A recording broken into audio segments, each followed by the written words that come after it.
Andreas प्रोटोमो थे। ये Andreas ही थे कि जिन्होंने जहाज को उस वक्त तक संभाले रखा था और आखिर में एयर ट्रैफिक कंट्रोलर को उन्हीं की आवाज सुनाई दी थी। एंड्रियास ने 5 बार मेडे मेडे कॉल करके उनसे मदद की दरखास्त की थी।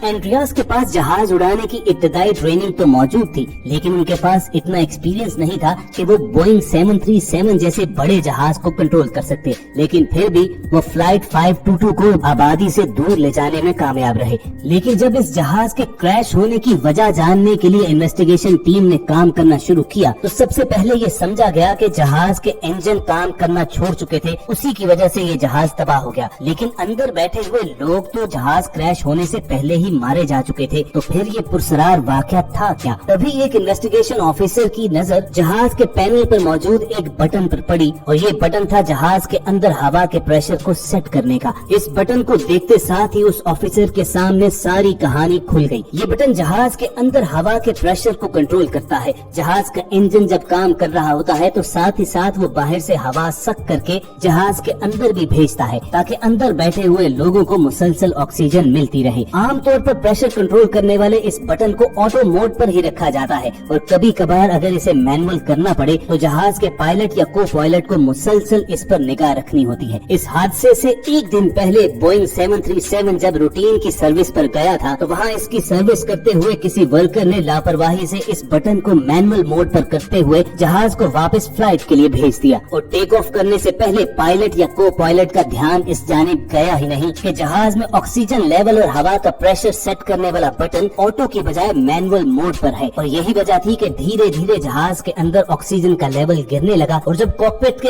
अंदर अलार्म बजना शुरू हुए थे तो जहाज के दोनों पायलट्स ने इसकी वजह जानने की कोशिश तो शुरू कर दी, लेकिन एक मर्तबा भी उनका ध्यान इस बटन की जानिब नहीं गया। यही वजह थी कि कॉकपिट के अंदर भी ऑक्सीजन लेवल कम होना शुरू हो गया और दोनों पायलट्स बेहोशी की जानिब जाने लगे। अब पैसेंजर कैबिन में तो ऑक्सीजन लेवल कम होने पर ऑटोमेटिकली मास्क सामने आ जाते हैं, लेकिन कॉकपिट में मास्क नीचे नहीं गिरते। यही वजह थी कि ऑक्सीजन न मिल पाने पर दोनों पायलट्स बेहोश हो गए। इसी दौरान जहाज के पीछे बैठे हुए क्रू मेंबर्स और मुसाफिर भी एक एक करके बेहोश होने लगे, क्योंकि उन्हें भी ऑक्सीजन देने के लिए सिर्फ 12 मिनट तक सप्लाई मौजूद थी और ऑक्सीजन न मिल पाने पर जहाज में मौजूद तमाम लोग एक एक करके दम तोड़ रहे थे। जहाज अब ऑटो पायलट मोड पर एथेंस की जानिब बढ़ रहा था। उसमें मौजूद तमाम लोग मर चुके थे सिवाय एक शख्स के, जो फ्लाइट अटेंडेंट एंड्रियास था। अब अगर आप ये जानना चाहते हैं कि वो शख्स इतनी देर तक जिंदा कैसे रहा तो आपको बताएं कि एंड्रियास स्कूबा डाइवर भी थे और समंदर की तह में जाने वाले स्कूबा डाइवर्स अपनी सांस लंबे अरसे तक रोकने की महारत रखते हैं। वो पूरी कोशिश करके जहाज के कॉकपिट तक पहुँचे और उसे कंट्रोल करने की एफर्ट करते रहे। आखिर तक वो उस जहाज को तबाह होने से बचाने की कोशिशों में लगे रहे, लेकिन सैडली वो इसमें कामयाब न हो सके और वो जहाज पहाड़ियों से टकरा कर तबाह हो गया।